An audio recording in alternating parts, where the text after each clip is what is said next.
دین اسلام میں کوئی زبردستی نہیں ہے، ہدایت صاف طور پر ظاہر اور گمراہی سے الگ ہو چکی ہے۔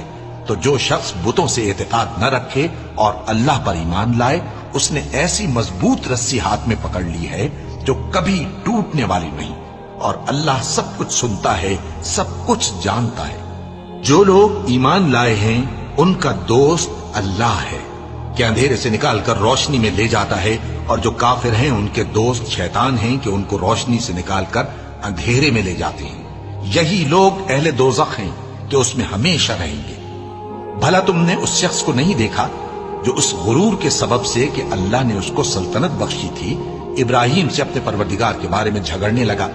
جب ابراہیم نے کہا میرا پروردگار تو وہ ہے جو زندگی دیتا ہے اور موت دیتا ہے، وہ بولا کہ زندگی اور موت تو میں بھی دے سکتا ہوں۔ ابراہیم نے کہا کہ اللہ تو سورج کو مشرق سے نکالتا ہے، آپ اسے مغرب سے نکال دیجیے۔ یہ سن کر وہ کافر ہکا بکا رہ گیا، اور اللہ بے انصافوں کو ہدایت نہیں دیا کرتا۔